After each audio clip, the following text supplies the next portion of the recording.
por recibirme. Eduardo, ¿alguna vez has dicho y dejado constancia por escrito de que, digamos, tus héroes forman parte de cierta épica cotidiana? Son personas comunes y corrientes, y eso ha sido lo que siempre te ha inspirado. ¿Recordás cuál fue el primer personaje que te inspiró a plasmar sus vivencias en un relato?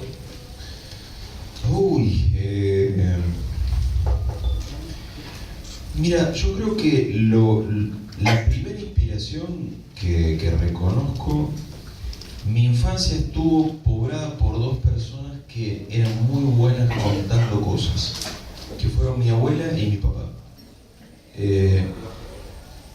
Vieron esos adultos que no solo cuentan bien, sino que tienen la paciencia de contar bien, y para mí creo que siempre me interesó mucho entender el funcionamiento general del mundo. Es ridículo, Es pero es así. una aspiración modesta, digamos. Pero creo que es algo que solemos tener todos, y sobre todo cuando somos chicos. Cuando somos chicos me parece que nuestra curiosidad es absoluta, completa, genuina y muy lógica, por otro lado, porque el mundo es confuso. Claro. Y el hecho de contar con gente dispuesta a intentar explicármelo, a mí siempre me hizo muy bien, y creo que la cadencia de narrar, porque narrar también es encontrar un sentido, buscar, al menos, narrar una historia es intentar hallar un sentido. Por eso digo, me inspiraron esos dos narradores más que personajes determinados, creo. Ahora, como una narración intuitiva, o alguno de ellos había tenido, no sé, una formación académica o docente que les permitiera... No, mi papá era odontólogo, y mi abuela profesora de corte y confección. Profesiones que ayudan a la Claro. relación. Bueno, en el caso del odontólogo, el paciente tiene que estar con la boca. No puede interactuar, así que... No, pero ¿sabes qué? Buenos lectores. Que yo creo que eso, que te guste leer, te acomoda el oído. ¿Cómo era la biblioteca de tu casa? Mira, había unos cuantos libros. La verdad que no era una biblioteca, si yo la tengo que evocar ahora, no era una biblioteca que vos digas elegida solo a partir de grandes obras clásicas. Mi mamá es odontóloga también. Un hogar de clase media muy lector, y en esa casa había desde historietas hasta novelas juveniles, novelas para adultos y algunos grandes clásicos, pero todo muy mezclado. En todo caso sí había un orden de anaqueles cada vez más altos donde las obras prohibidas tendían a estar más cerca del techo, obras prohibidas que lo estaban básicamente por contenidos eventualmente escabrosos o vocabulario subido de tono. Obviamente en las siestas lo lógico era trepar esos anaqueles en el mayor de los silencios. ¿Qué fue lo primero que leíste con pasión? Esa lectura voraz cuando terminás un libro y querés empezar otro. Yo creo que me pasó de entrada con Patorucito.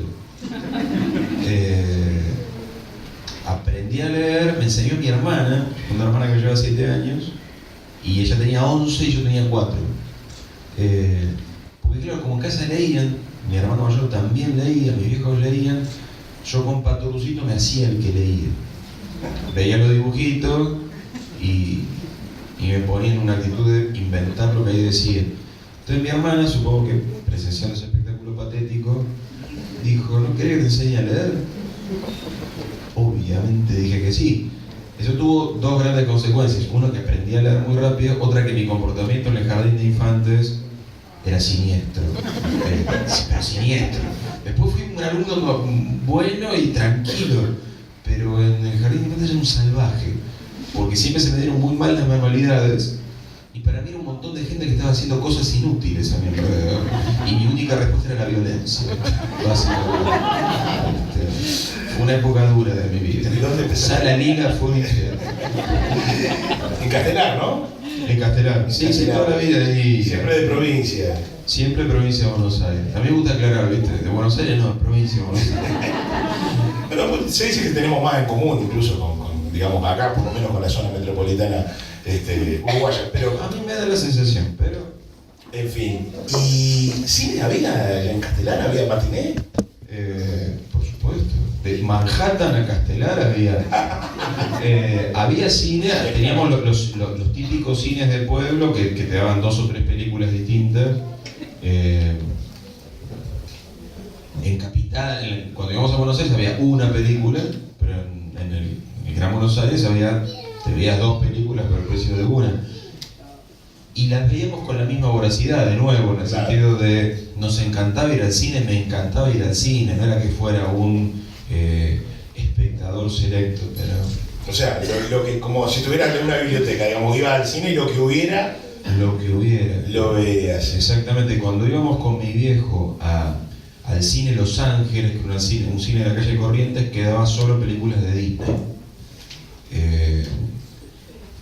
Daba una sola película, pero uno podía quedarse en continuado, pero yo no lo sabía. Entonces, mi viejo, íbamos al cine y me decía que cuando terminaba la película, si la quería ver de nuevo, nos escondiéramos. Entonces, nos agazapábamos entre las filas y yo estaba convencido de que burlábamos a los acomodadores. Y cuando volvían a apagar las luces, el tipo se acomodaba de nuevo. No nos vieron, decía. Yo me sentaba entre James Bond y volvíamos a verlos a la Pero te das cuenta la carga de adrenalina que primero, estoy seguro que acá la hicieron varios. La hice yo, que tengo, digamos, 4 décadas, estoy seguro que acá alguno me ganó alguna matiné. Yo la hice una vez, llegué tarde al cine y mi padre me enseñó eso, yo no sabía. Llegamos tarde y entonces me perdí 15 minutos de película y mi padre me dijo, escondete que empieza de vuelta. Y ahora veo a mis hijos que terminan una película y van a Netflix y la empiezan de vuelta. Digo, por lo menos escóndanse, tengan un codino o algo. Que te manden un mail del Pentágono o algo. ¿Te acordás qué fue lo primero que garabateaste o escribiste con intención de que tuviera forma de relato, de narración? Mira, yo creo que acá por ahí en el fondo está mi mujer y ella va a decir que en la escuela secundaria yo escribía cuentos. El típico adolescente que se hace el escritor para irla de poeta con las chicas. ¿Vos te dio el resultado? Sí, pero no era... Es más, lo tiene guardado esas cosas. Yo creo que me muero y lo publica, ¿viste? Entendió mejor el negocio editorial que vos. Evidentemente sí, pero si alguna vez ven eso, les pido no lo lean. ¿No? Les dejo este encargo. Ya los de Random con este dato no sé qué van a hacer, Pero en realidad... yo empecé medio tarde a escribir. Tarde, nunca es tarde, pero yo terminé el secundario, dije voy a ser profesor de historia, voy a ser licenciado en historia, voy a convertirme en un académico. Ni se me pasó por la cabeza escribir ficción. Y cuando tenía 24 o 25 años recién empecé a escribir cuentos, sinceramente sin la menor intención de nada a nivel de, solo de escribirlos. Yo creo que, por supuesto que si me hubieran dicho, no, mirá, vas a publicar libros, vas a hacer películas, no es que no me interesaba, pero era algo tan lejano que ni se me pasaba por la cabeza. El fútbol apareció como uno de los primeros, digamos, motores o fuente de inspiración para volcar esos personajes o ese universo de personajes en el papel. Mira, fue uno de los temas. Lo que pasa es que entonces y ahora también, digamos, los materiales que uso son los materiales de mi propia vida.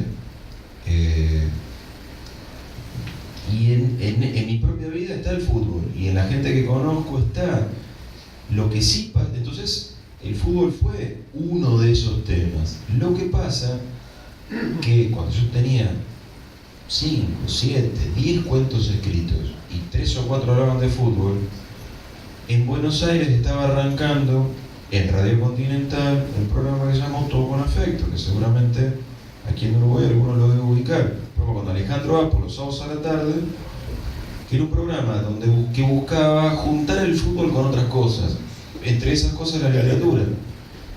Y entonces, esos cuentos que hablan de fútbol, mi mujer los leía y me decía, che, esto está bueno, tengo que hacer algo. Mis amigos, mi mujer se los pasaba, le decía, no, deja eso ahí, y se los pasaba y todo lo leía, y decía, che, está bueno esto, hace algo. Y a mí me parecía que era un gesto de afecto de ellos, pero no me parecía que estuviera para compartirlo. Y tanto me hincharon que una vuelta llevé 3 cuentos de fútbol a la radio. Y Alejandro Apple leyó uno, te estoy hablando del año 96. Y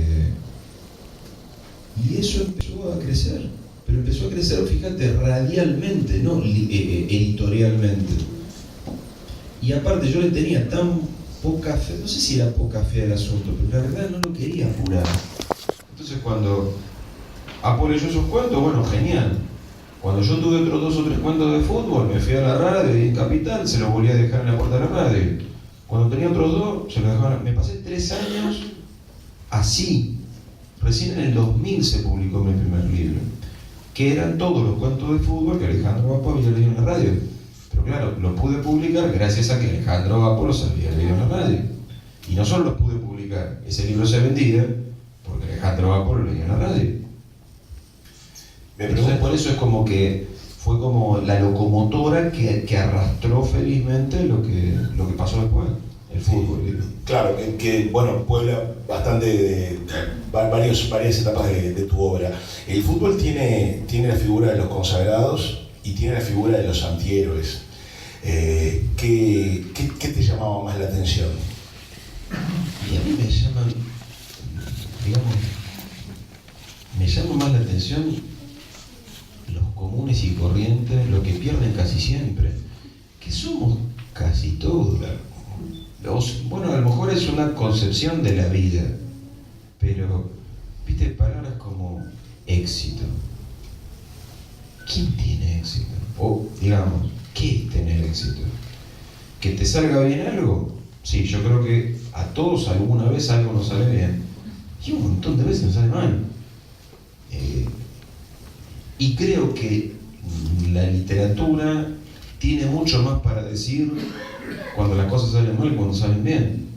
Salimos campeones. Y disfrutalo. Sí, no estoy con esto negándome al placer y a la felicidad, pero en realidad creo que el arte tiene mucho más para en el deseo, en la ausencia, en el regodeo. Tu mejor momento no necesitas más que lo tenés y eso está muy bueno.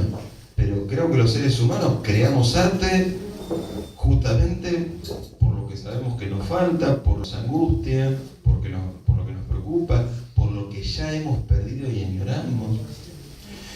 Deseaste, digamos, hasta alrededor del año 96.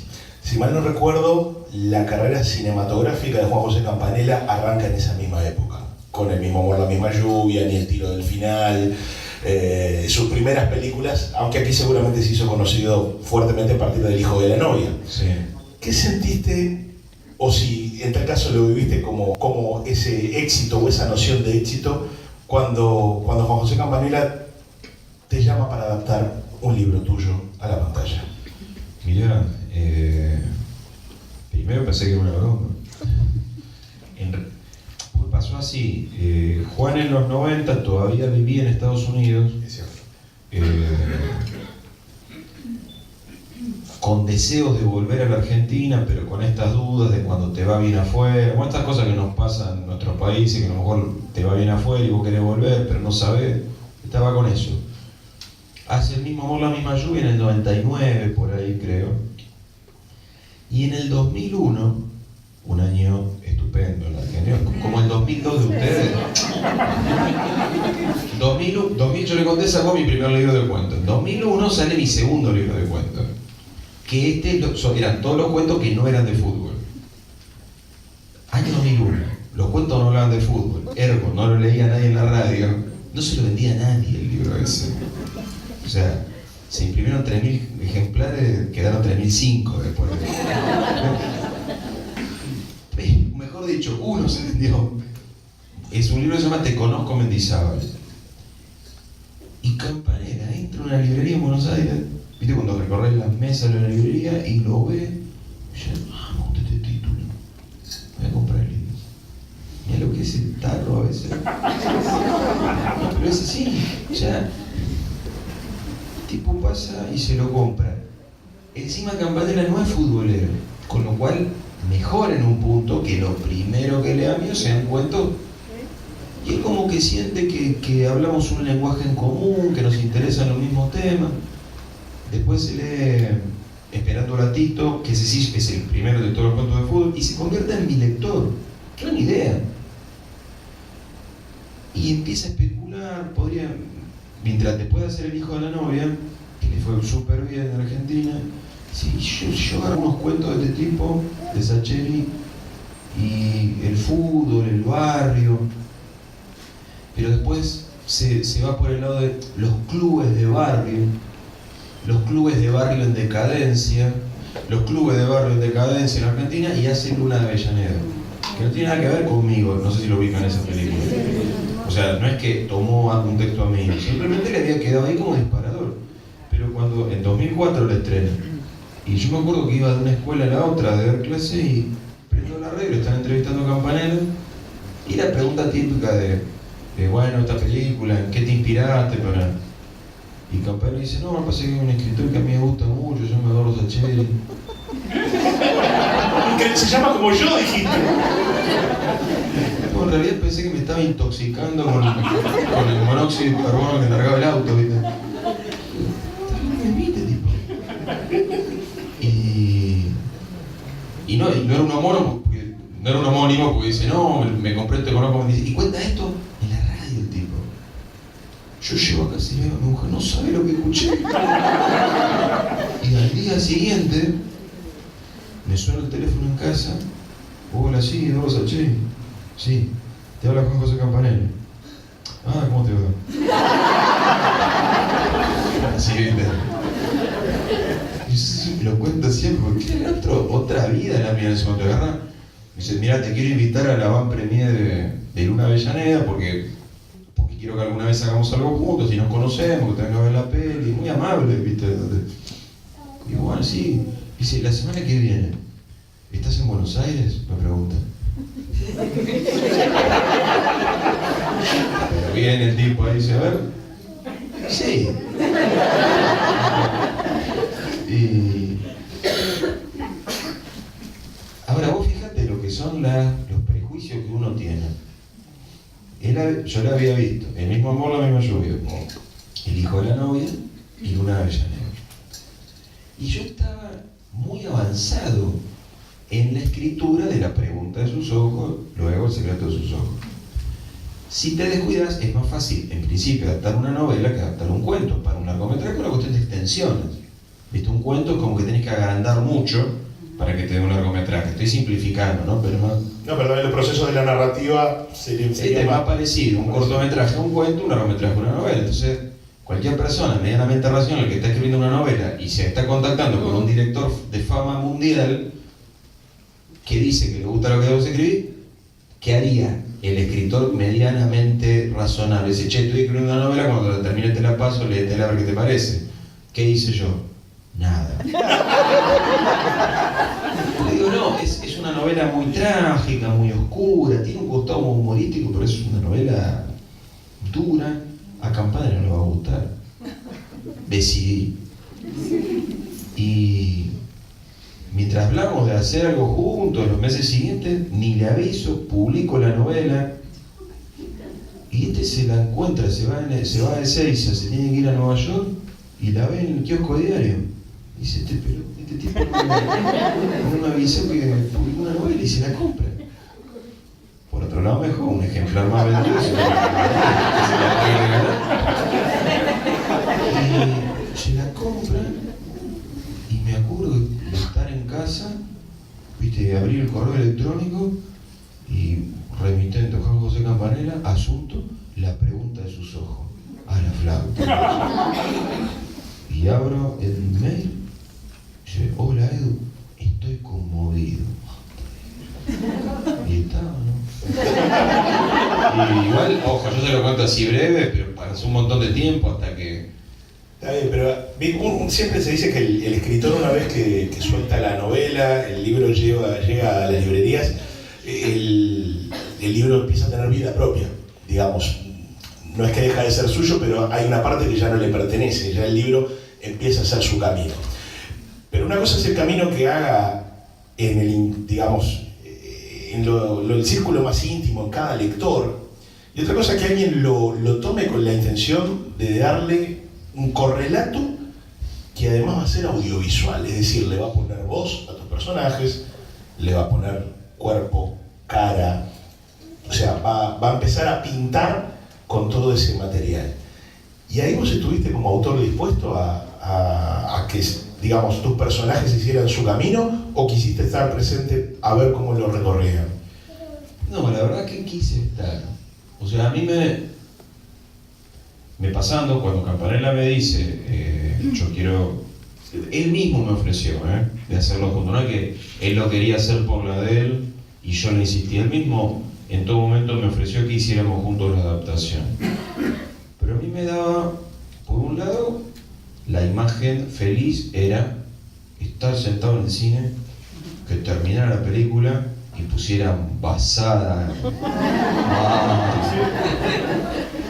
Así de intelectual era mi deseo. La terminan. Con estos cuantos libros voy a vender con esto, ¿no? Ni siquiera.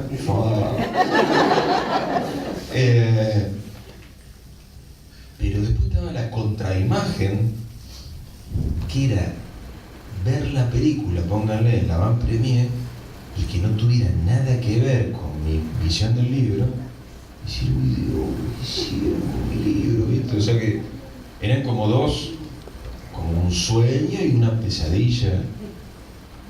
Entonces por eso te diría, en realidad te conviene por un montón de motivos estar involucrado, y además, aunque yo no lo sabía, eso me permitió abrir como todo un camino para ser guionista también en otras cosas, que es un trabajo que está bien pago, o sea, yo no lo sabía, pero está bueno también desde lo profesional.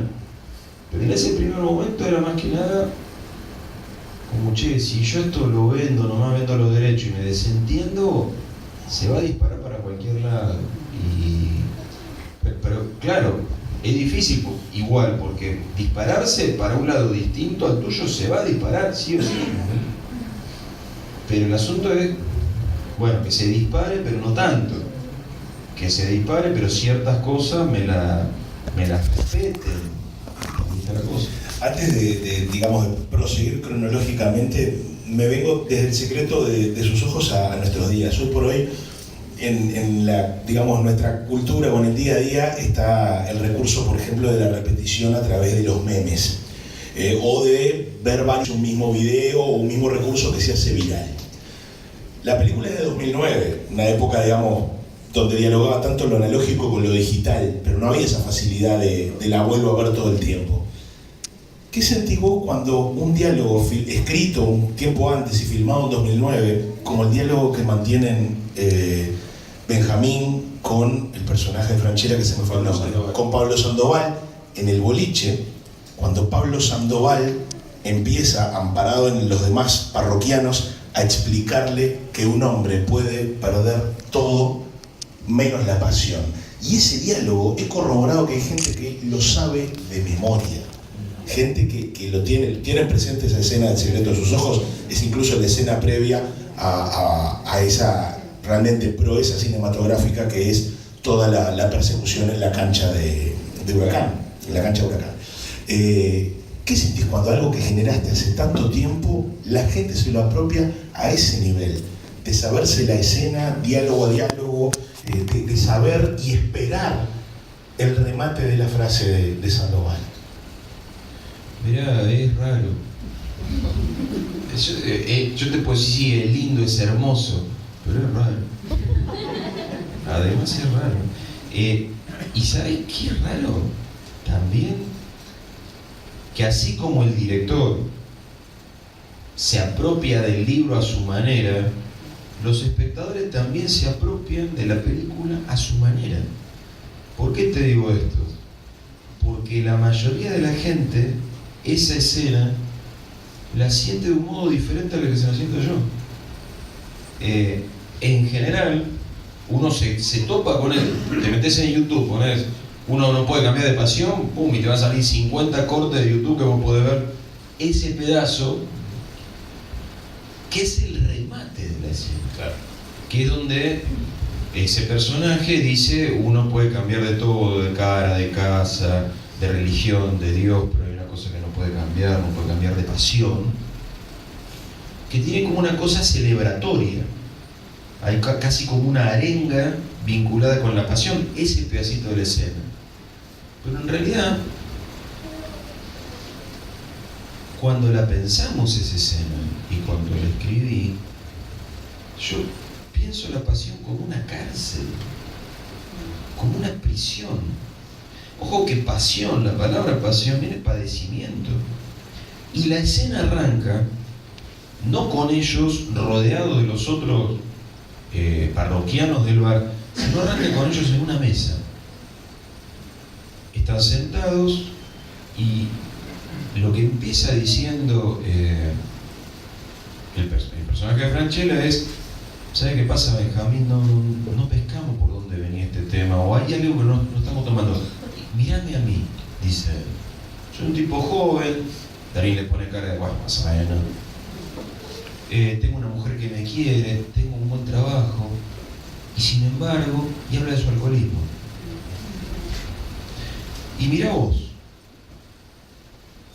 estás enamorado hasta la ceja de una mujer que tiene 20 revistas de vestido de novia arriba del escritorio, se va a casar con otro. Digo, ¿estás preso de eso? Y el tipo, y ahí se pone a pensar en que, bueno, yo estoy preso de mi pasión, vos estás preso de tu pasión, probablemente este tipo también lo esté, busquemos cuáles son sus pasiones, y ahí se va como esa otra zona más luminosa de la pasión. Pero la gente se la apropia por ese lado festivo de la pasión. Y yo en general soy mucho menos hincha de la pasión que lo que la gente supone. Porque en nombre de la pasión uno puede ser brutal consigo mismo y con los demás. Incluso negando la pasión del resto. Negándola o justificando tu pasión. Pero le doy un ejemplo con la misma película. Ese energúmeno está apasionadamente enamorado de una mujer de una manera tan horrible y enfermiza que la golpea, la viola y la mata. También es una forma de pasión. Por suerte nadie la defiende, pero digo, pero también hay pasión, pulsión casi animal.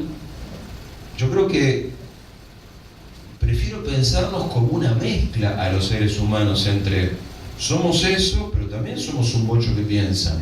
Sí, pará, esto me apasiona, pero ¿me hago daño? ¿Te hago daño? Bueno, si la respuesta es no, veamos qué hacemos con la pasión. Si la respuesta es sí, bueno, lo lamento, pero no sé si me entienden en qué sentido lo... Pero, por eso decía, es raro, y al mismo tiempo que la gente se lo apropie, y eso saliendo de la cuestión, es hermoso. En Argentina al menos, me parece que más allá también, la gente la hizo muy propia la película. Y eso es lindo, que la gente la... Allá por lo menos terminaba la película y le aplaudía a la gente. Y decís, ¿qué haces aplaudiendo una pantalla de cine?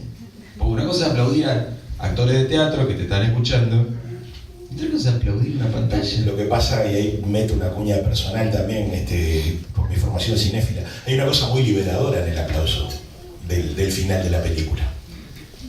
Uno también, y claro, breve, porque obviamente es la charla, uno también está preso de un argumento durante 1 hora y media.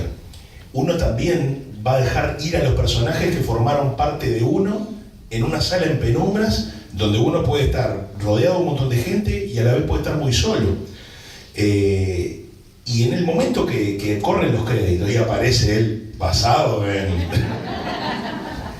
Vos te estás despidiendo de esa experiencia, porque incluso la próxima vez que veas la película no va a ser la misma. No va a ser la misma. Vos te estás despidiendo de esa experiencia. Y si esa experiencia para vos fue tan removedora, ¿y cómo no le vas a saludar con un aplauso?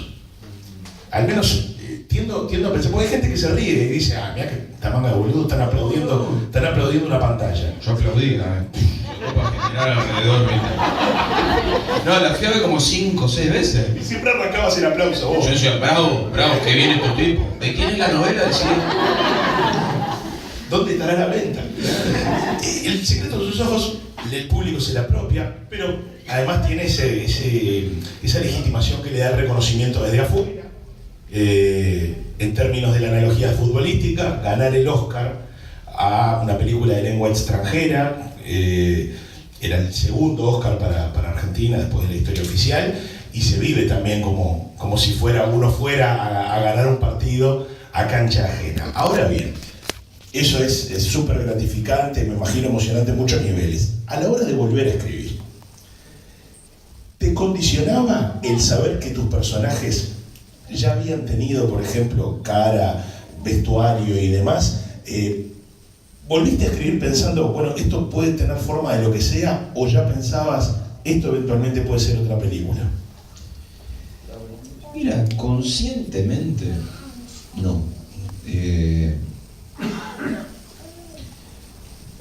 ¿Por qué digo conscientemente? Porque capaz que, viste, uno no está al tanto de todo lo que tiene en la cabeza, pero lo que yo te puedo decir conscientemente, que me parece que eso me salió bien,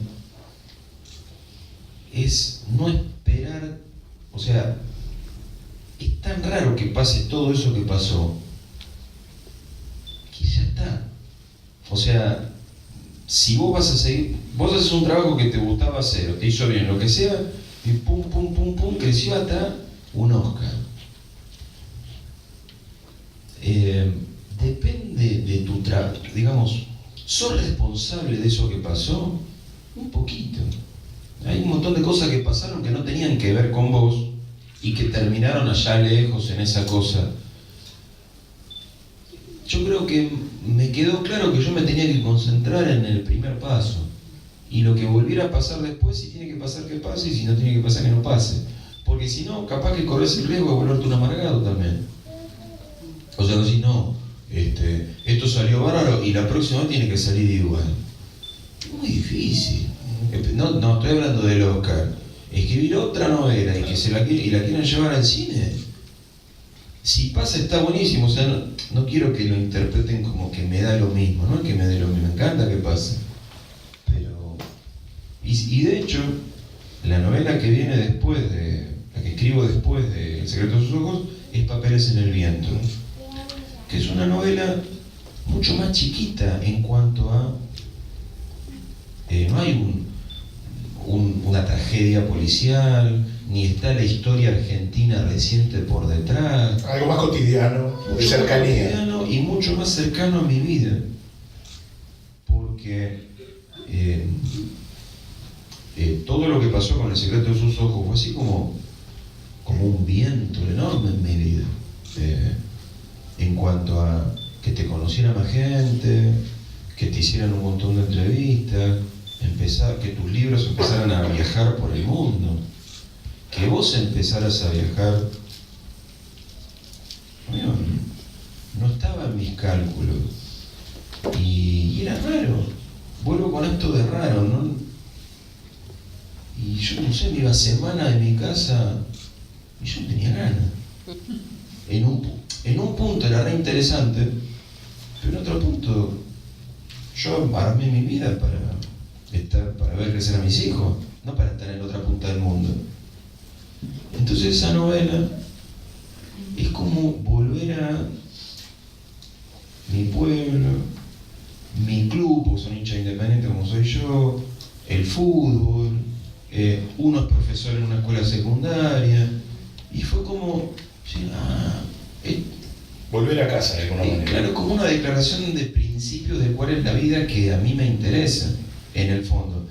Y después de Chiripa se dio que terminó siendo una película igual. Pero, como te digo, ¿no? Ponele, yo ahora termino una novela, la publico en noviembre. ¿Ir al cine? No tengo la menor idea. Yo ya tengo directores de cine conocidos que le pueden decir, che, ¿te interesa tomar la novela?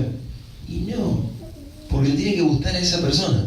Claro. Si vos sos director de cine, lees la novela y decís, che, voy a hablar con este, está bien, pero tiene que partir de vos para mí. Bueno, aprovecho que pasaste por Papeles en el Viento para ir a la noche de la usina, porque días atrás tuve oportunidad de ver un adelanto, poquito, no te preocupes, de Los Giles. Va a quedar bautizada como Los Giles, pero se llama La Odisea de los Giles. Sí. De los Giles. Vos recién decías que... siempre los títulos. Claro, andás a ver de dónde proviene eso, digo, si es el director, si son los estudios. Es una mezcla, ¿viste? Sí. Las películas son un montón de voces opinando, a diferencia de lo que pasa con el libro. Yo quedé muy enganchado. Primero tiene un elenco, recién Roberto describía un poco, ¿no? La particularidad de ver, por ejemplo, a Ricardo y el Chino Darín juntos en la misma película, pero está Rita Cortés, está Verónica Ginás, está Luis Brandoni, está Sebastián Borestein en la dirección, que había dirigido Un cuento chino, también con Darín, pero además volvés a 2001. Vos recién hablaste de 2001 como el año en donde no vendiste un libro, donde el año donde Argentina vivió una crisis coyuntural muy fuerte, y en La noche de la usina volvés a 2001. Sí. ¿De qué manera quisiste regresar hacia... y a qué personaje quisiste buscar? Así como a Papeles en el Viento saliste a buscar lo cotidiano, ¿qué saliste a buscar en La noche de la usina? Mira, en el momento cuando yo escribo no me doy mucha cuenta pero siempre cuando vos estás escribiendo hay algo de lo que necesitas hablar o algo sobre lo que necesitas preguntarte, que en el momento, y está bueno eso, no estás atento a eso, estás atento a contar la historia, pero yo creo que como el carbón que vos echás en el fuego es eso que vos estás maquinando. Y digamos, yo la escribí La noche de la usina 2014-2015, en la última etapa del periodo kirchnerista, con unas elecciones presidenciales adelante, con un clima extremadamente belicoso en cuanto a las opiniones y posturas así súper enfrentadas, bueno, que 4 años después no han cambiado. O sea, que desde mi perspectiva es verdaderamente un desconsuelo que mi país se maneje de esa manera, que mi gente se maneje con mi gente de ese modo. A mí me resulta muy descorazonador, porque siento como que siempre terminamos chocando contra nosotros mismos. Y vos fíjate que 2001 fue un enorme choque colectivo, uno más de los enormes choques colectivos que vamos a 1000 por hora contra una pared, y yo supongo que no ven de afuera y decir, estos tipos se van a pegar a 1000 por hora contra una pared, y lo ve todo el mundo y nosotros no lo vemos, o encontramos motivos como que sí, nos vamos a chocar contra la pared, pero nuestras razones tenemos. Y entonces en ese colapso general son un grupito de gente chiquito que opera de otro modo en esa novela.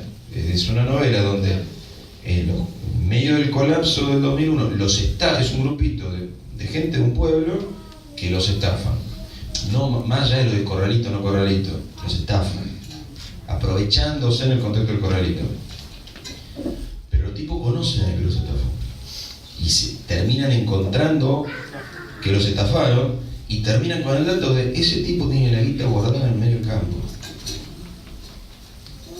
y se la vamos a ganar. Pero ahí está el lindo dilema de 7 u 8 personas honradas que no saben cómo robar,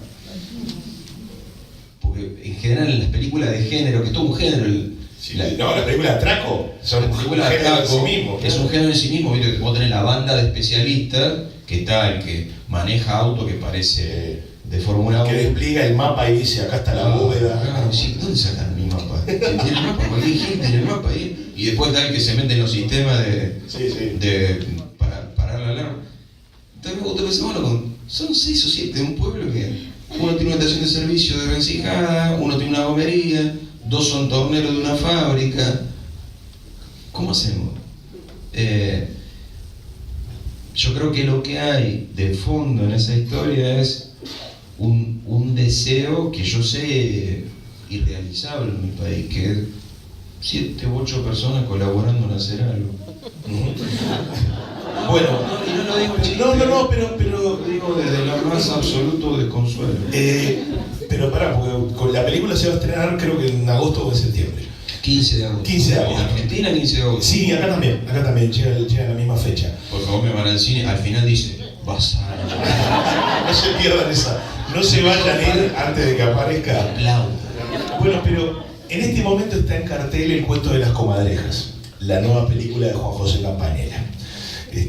Basada o releyendo un clásico argentino que los jóvenes de antes no usaban arsénico. El otro día hablé con Campanella, le hice nota para el informativo y hablamos precisamente de esa polarización que vive la sociedad argentina. Y Campanella me decía una cosa y me decía, lo que pasa es que yo tengo un pacto con el público. Una película no es mi Twitter. Si vos entras a mi Twitter, vos te vas a enojar con lo que yo digo. Dice, pero durante 1 hora y media, ahí en la película, en la platea, tenemos que ser todos iguales. Tenemos que estar, digamos, como que el arte nos equipara, nos iguala. ¿Te gustaría también que pasara eso, con lo que decían los giles, que ver a esos 7 o 8 personas colaborando por un ratito en la platea, sea ese pacto de no agresión y decir, mirá, hubo un año donde estábamos todos en la misma? Me gustaría, seguro que me gustaría. No sé, digamos, yo tengo un perfil público mucho más moderado, casi transparente. Transparente me refiero, no transparente, no sino transparente en el sentido que translúcido me refiero. Porque evito en general hablar mucho de mis opiniones, y entiendo perfectamente lo que te dijo Juan, pero soy mucho menos optimista que Juan en cuanto a que una cosa es lo que estaría bueno que pasara y otra cosa es lo que pasa. Claro. Te doy un ejemplo que tiene que ver conmigo indirectamente, en Papeles en el Viento. El elenco de actores que quedó, la película se estrenó en enero de 2015, y el elenco de los 4 actores protagonistas, 3, Pablo Echarri, Pablo Rago y Diego Peretti, con distinto nivel de claridad, estaban bastante involucrados. Sí, adherían a kirchnerismo. Sí. O sea, la cantidad de gente que me dijo, yo, Sacheri, con vos todo bien, pero yo a veces pleno no veo en el cine. Y mi respuesta es, anda al cine, ¿qué tiene que ver? No. Por la contraria, o 2 años antes había salido Meteor, la de animación, y vos veías las críticas de los medios, y las críticas de los medios kirchneristas las despedazaban. O sea, les doy 2 ejemplos distintos donde me tocó estar aborrecido por unos o aborrecido por otros. Y no, me parece que no siempre uno tiene la madurez de despegar la obra y el acto estético de la persona, sus ideas. Lo cual es ahí comparto contigo, bastante desalentador. El cuento de las comadrejas le está yendo muy bien, de hecho, pero sí, leí comentarios de gente que decía, no pienso ver una película con tantos macristas juntos, por ejemplo. Claro, sí. Con ese razonamiento. En otra película argentina que está en cartel, que es 4x4, la película de Mariano Con, hay un duelo actoral maravilloso entre Daddy Brieva y Brandoni en el último tramo de la película. No sé si alguno la vio, 4x4. En el último tramo de la película hay una escena de una negociación entre un secuestrador y un policía jubilado, y Daddy es kirchnerista ultranza y Brandoni todo lo contrario, pero cuando están en escena está la química que logran, una cosa tan brutal, haciendo lo que saben hacer, que es actuar, que por un momento te tenés que despejar de eso. Yo creo que sí, pero siento que mi opinión es minoritaria. Porque nos gana la pasión, estamos presos de la pasión. Si fuera preso de la pasión de ver una película, o de leer un libro, o de escuchar una canción y disfrutarla, sería mejor. Pero me parece que Porque además hay tan pocas cosas bellas en el mundo que privarnos de alguna posibilidad de la belleza creada por el hombre, me refiero, por el ser humano. Y no te prives. Es todo un debate, ¿viste? Pero hoy en día, viste que también tus actitudes personales pueden hacer que vos, por ejemplo, tu música se pase en los medios o no se pase. Si se descubre que tu vida personal ha sido horrible, tu música tiene que ser prohibida. Yo no estoy de acuerdo en lo personal, porque tu música no sos vos. Exacto. Es como si el día de mañana me entero de que Beethoven era un violento en su hogar. Voy a dejar, vamos, no escuchamos más Beethoven. No hay tantas cosas buenas, Beethoven es una. Digo. Vamos a llevarla al terreno de lo que estás trabajando ahora, para que no quede tan descorazonadora este tramo de la charla. La vida es una tragedia, si estamos claros en eso. No valemos pavadas, o sea, sabemos que... ¿Tenemos libro nuevo de Eduardo Sacheri antes de que termine el año? Tenemos en noviembre, tengo como sacar un muestrario de corbatas, pero no las tengo. Tenemos una novela nueva. ¿Se puede contar algo, adelantar algo? Sí, pero es como lo del muestrario de corbatas, yo te lo cuento, pero... bueno, pero acá acá hay potenciales compradores, capaz que hay hasta algún director de cine que ya está pensando en adaptarlo. Entonces bueno. Se va a llamar Lo mucho que te amé. Es una novela de amor. Pero lo digo así a propósito, como si una película de amor. Esta es de amor. Y está ambientada en la Buenos Aires de la década de 1950 y 1960, en el seno de una familia de clase media, y la protagonista es una chica joven.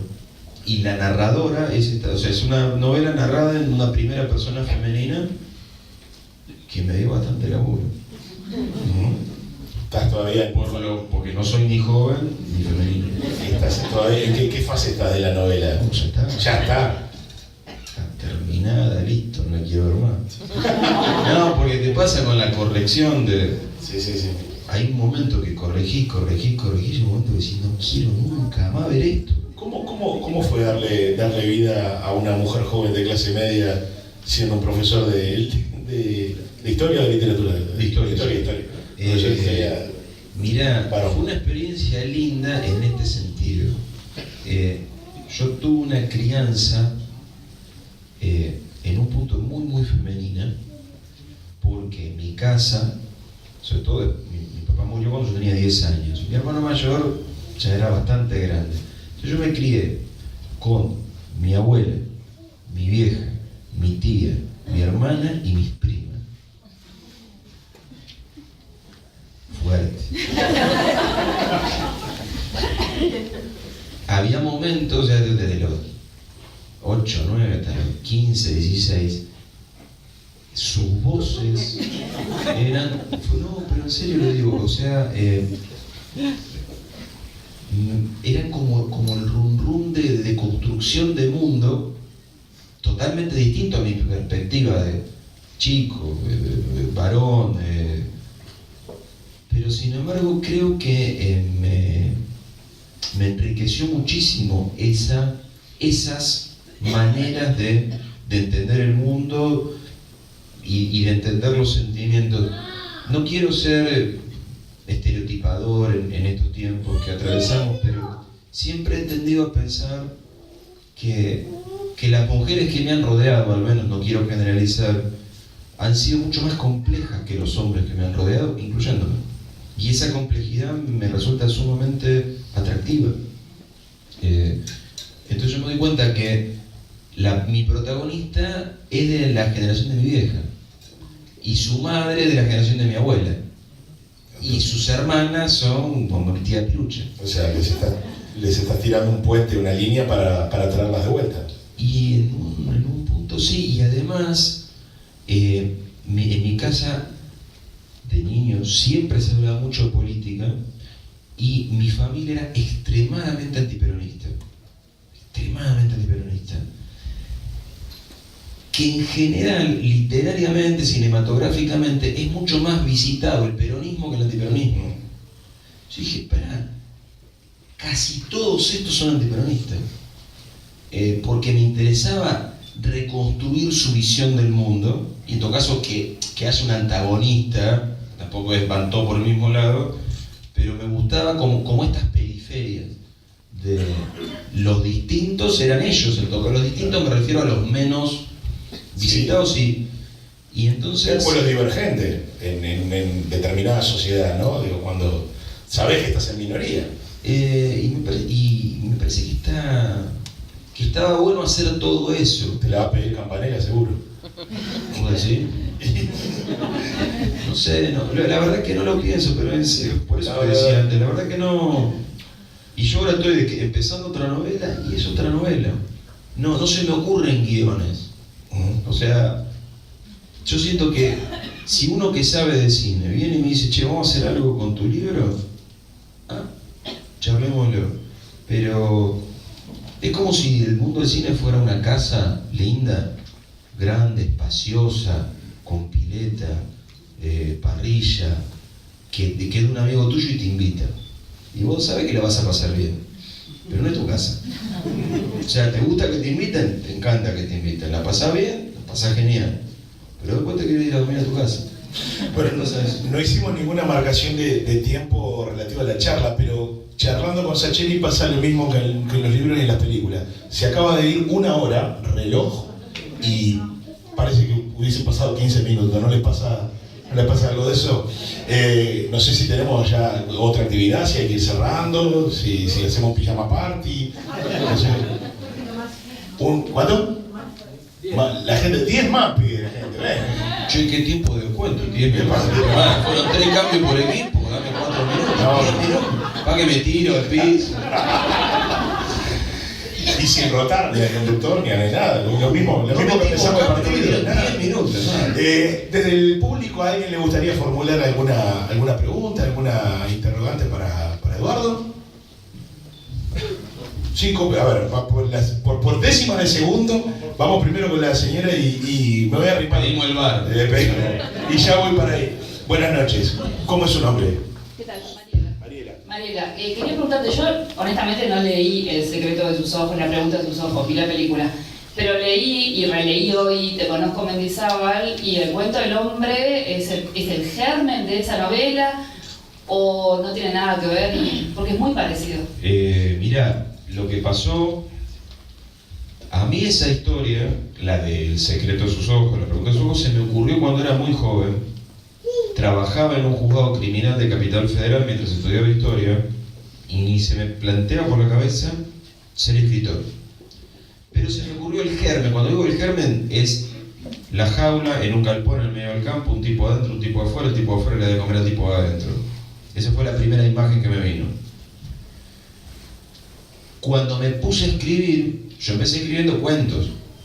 Digo, voy a escribir un cuento con esta historia. Y fracasaba. Porque yo siempre doy el mismo ejemplo, como meter un elefante en un frigobar. Hay historias que no son cuentos, no entran. Así como hay cuentos que no son novelas. O sea, lo que sucede te impone un poco. Y no podía. Entonces, ¿qué dije? Después del 10º fracaso, dije, voy a escribir un cuento que sea como un día de esta novela, ¿me entienden? Una cosa que pasa. Entonces, ese cuento que dice, Graciela. Mariela. Estoy mirando. Narra un día en la vida del campo de todo. O sea, arranca con el viudo que desayuna, odia vivir en el campo, está lloviendo, no se lo banca, desayuna escuchando unos tangos, termina de desayunar, prepara otro desayuno, lo sube, lo pone en una bandeja, se calza una bota de goma, atraviesa el campo, abre un galpón y le pone una bandeja a otro tipo y le dice, levántese Isidoro, le habla ahí. Y se va a trabajar. Y cuando la editora me dice, ¿pero viste cuento? ¿Qué pasa acá? No, alguna vez hace una novela. Pero tenía ganas de dejarlo como sembrado ahí, para que pasara esto que pasa como Mariela, que vos digas, pero pará, esto tiene que ver con esto otro. Porque hay una mujer que se ha muerto y él no puede soportar esa pérdida. Es un día en la vida de estos dos, antes de que se me ocurriera y me animara a hacer todo lo demás. Ya tenés una manga además de Campanella que compró el libro. Dos libros va, de Mendizábal. Caballero, buenas noches, ¿cómo es su nombre? Darío, adelante. Bueno, te quería preguntar, vos contaste tu historia y dijiste que terminaste el secundario y te preparaste para ser académico, profesor de historia, y todo el resto te viene después, lo del escritor y todo eso, ¿no? Te quería preguntar, ¿qué te hace más feliz? ¿Escribir o dar clases de historia? Las dos cosas. Las dos cosas. Lo que sí, ahora doy muy poquitas horas de clase. Doy los lunes a la mañana nada más. Dejé la universidad, me quedé con clases de, creo que aquí le dirían liceo, allá le decimos secundario, chicos de 16 años, 17 años, y la verdad es que me gustan mucho las dos cosas, y me gusta estar como en los dos mundos al mismo tiempo. No así a mis alumnos, que me dicen, dedíquese a la literatura. Vaya nomás. Tenemos tiempo para dos. Tenemos tiempo para dos más, ya voy para ahí, tengo por acá el caballero. ¿Cómo se lo ve? Luis, dijiste que no eras tan optimista hoy, ¿no? ¿Cómo no sos optimista y alguien puede conquistar a una mujer por historia de uruguayos? Mirá, eso para mí es lo de una sonrisa exactamente así, ese cuento que donde hay un flaco intentando conquistar a una chica usando el maracanazo como guión casi, yo no hubiera sido capaz, es más, jamás me hubiera creído capaz de hacer semejante cosa. Lo llamativo es que de vez en cuando me escribe alguno o alguna que dice, che, usé ese cuento tuyo para dijo su madre, es un cuento, yo pensé que era imposible y funciona. Y ahí pienso, esos tipos de 50 siguen haciendo milagros. Me digo. Voy por allá. Buenas noches, ¿cómo es su nombre? Buenas noches.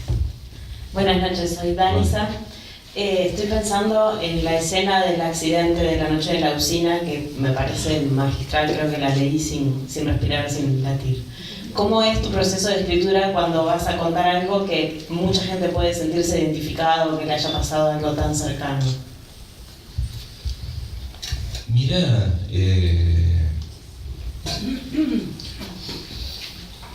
yo creo que en general te servís de algo personal. A mí no, por suerte no me pasó algo así. Obviamente conozco 1000 historias, pero no con alguien cercano. Pero yo creo que vas por un lado que sí te sea cercano, como la idea de la fragilidad de la vida. Yo siempre pensaba cuando mis hijos eran chiquitos, ¿viste? Y le daba la mamadera, vos los ves y decís, ¿funciona? ¿Cómo funciona esto? Esto de funcionamiento del mundo.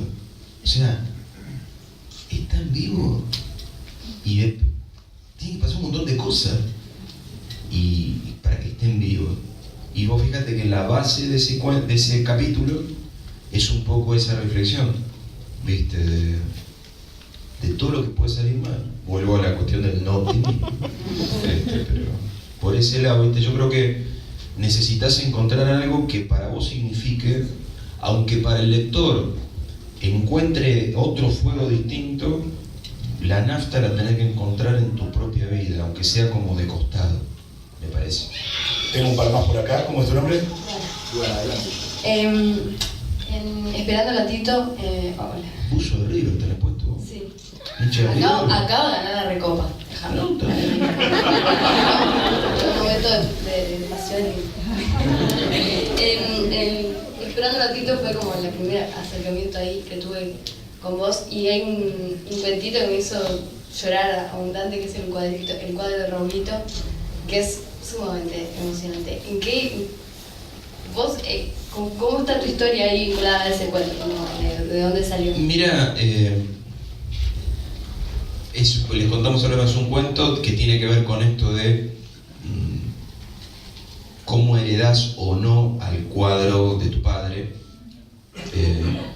Digo tu padre porque al menos en Argentina y esa cosa era muy viril, sobre todo, muy masculina, hasta no hace tanto. Ahora están siendo por suerte más repartidos, pero en mi caso personal, yo me hice independiente desde que tenía 3 años, porque mi viejo era independiente, me convenció que era el mejor cuadro del mundo, y en el año 72, 73, 74, 75, no te cabía la menor duda que era el mejor cuadro del mundo. No, porque viste, era como, me lo decía mi viejo y tenía razón, yo agarraba el día y decía, mira, campeón de América otra vez, funcionaba. Pero siempre me gusta mucho todas las mentiras que uno le cuenta a sus hijos para hacerlo de su club. Uno es capaz de decir cualquier cosa, de gritar goles inexistentes en la cancha, por ejemplo. ¡Gol! ¿Fue gol? Sí, está en la cancha, ¿viste? No lo relata nadie. Digo, entonces me gusta, y de nuevo, como hablamos en un momento antes, esto de cómo construir en la derrota. Me parece que es más fecundo que construir en la victoria. Por eso, formato 50. Tengo una más por acá, perdón, la copia estoy capaz de medio cerca del parlante. Mónica. Hola. ¿Dónde está el tiempo y la forma para sentarte tranquilo a escribir? Porque sos docente, sos papá, sos esposo, trabajas, la docencia te lleva muchas horas de dedicación. ¿Cómo lo haces? O sea, ¿de dónde sale todo eso? Mirá, yo ahora doy poquitas horas de clase. O sea, tengo como una situación muy, muy ventajosa en ese sentido, que yo, suponete, si no me toca viajar 4 días por semana, o sea, de martes a viernes, yo tengo 3 o 4 horas a la mañana, 3 o 4 horas a la tarde, que me puedo dedicar a eso, ¿viste? Y eso ayuda mucho, en el sentido que yo me lo puedo tomar como un trabajo, y hay días que no sale nada y días que sale, pero el día que no sale nada no pasa nada, en el sentido de que no es que, dejé un trabajo que me da de comer, que no necesito, que a lo mejor sí la mayoría de los escritores están más en esa situación, ¿viste? Que le tengan que robar tiempo. Yo en este momento de mi carrera me puedo dar ese lujo de tener bastante tiempo, por parte entre los libros y lo que te decía de las películas y eso, la verdad que tengo tiempo, por eso. Estoy acá en el fondo del salón para ya las últimas por un tema de tiempo. Adelante, ¿cómo es su nombre? Cristina. Te quería comentar que yo leí los libros que dieron pie a El secreto de tus ojos, a Los papeles en el viento, y también leí la que van a dar ahora en agosto. Tú tenés una característica al escribir, que por lo menos a mí me pasa, que tú no definís los personajes. En realidad los personajes, el lector los va armando a partir de los diálogos de los personajes. Entonces a mí me pasó que, más allá de que, por ejemplo, en El secreto trabaja Darín, me tendría que parar para decirlo, cuando vi las películas, no eran mis personajes. Me parecía que no eran los personajes de Saccheri, los que yo le compré a Saccheri cuando leí el libro. Aún así me gustaron las películas, no quiere decir que esto esté mal, quiero decirte que de alguna forma resaltar que me parece que es una de las cosas que más me atrae de leer tus libros, es que yo voy armando los personajes a partir de lo que ellos hablan. No me acuerdo de libros tuyos donde tú definas que el personaje es alto, flaco, gordo, bajo, no sé. No lo recuerdo tampoco. No, es que coincido contigo en el sentido de que no lo hago y me gusta que los personajes se definan así. Que es como nos definimos en general las personas, o sea, ¿cómo conocemos a los demás? Por lo que los vemos hacer y los escuchamos decir, más que por ninguna otra cosa. Lamento que haya sentido como este extrañamiento con los personajes de las películas, pero bueno, es inevitable la reacción de cada uno. A mí en general no me ha pasado con los personajes, pero ¿sabés que es un absoluto maestro en eso que yo intento hacer, pero que a este maestro que te digo le salía muy bien? A Osvaldo Soriano. Sí, excelente. Las novelas de Osvaldo Soriano, los diálogos construyen personajes de un modo que yo no le he visto hacer a nadie más. Te lo digo como referencia. Bueno, Eduardo, la última y nos vamos antes que se nos cierren las librerías, que tenemos que ir a comprar un montón de libros después de esto que hemos escuchado. Sí, libro ahora y película. Y película, Comienza de nuevo en noviembre. Caballero, ¿cómo es su nombre? Gabriel. Yo quería preguntarte si yo leí Papeles en el Viento y además de ver la película y me pareció fantástica y me vi en un personaje y quería preguntarte si en algún momento fuiste el mono Raúl, que está un poco perdido en la vida, o si ese personaje viene, o sea, esa característica viene de alguna experiencia tuya o vivencia tuya. Mira, yo muchas veces, casi todos los días, me he sentido bastante perdido en la vida. No en cuanto a mis afectos, pero en sí en cuanto a mis acciones de trabajo, ponele. Yo conté antes que trabajé en tribunales, trabajé en un juzgado, que era un trabajo que me encantaba, estaba re bueno. Y yo me fui de ese trabajo en el año 91 a trabajar en un videoclub. No tiene remate. Y yo después pensaba, por Dios, ¿cómo me pude equivocar así? Y iba a ganar un poco más de plata. En ese momento, después el videoclub hizo así, como se estrelló como un aeroplano. Pero más de una vez me ha pasado, o esto de querer ser académico, investigador de historia, y no encontrar el modo de ganar una beca y dedicarme a eso, y terminar dando clases en escuela, pensando que no me iba a gustar y después me encantó. O sea, un montón, 1000 veces me he desorientado y me he equivocado, así que te diría que esos 4 personajes que aparecen en el viento, de los 4 tengo algo. A mí me gusta así como salpimentarme en los personajes, no estar con uno, sino tirar como cosas mías en lo distinto. Señoras y señores, la verdad que es un inmenso placer, que en lo personal es la tercer mano a mano que tengo con Eduardo en los últimos años, y me siento, digamos, tan cercano a ustedes en la posibilidad de simplemente escucharlo. Tengo que formular preguntas, dialogar y demás, pero siempre es un placer. Bienvenido siempre, Eduardo, bienvenido siempre, que sigamos teniendo más libros de Eduardo Sacheri, más adaptaciones y más visitas, por supuesto. Bueno, loco, invítenme y yo vengo. Eduardo Sacheri.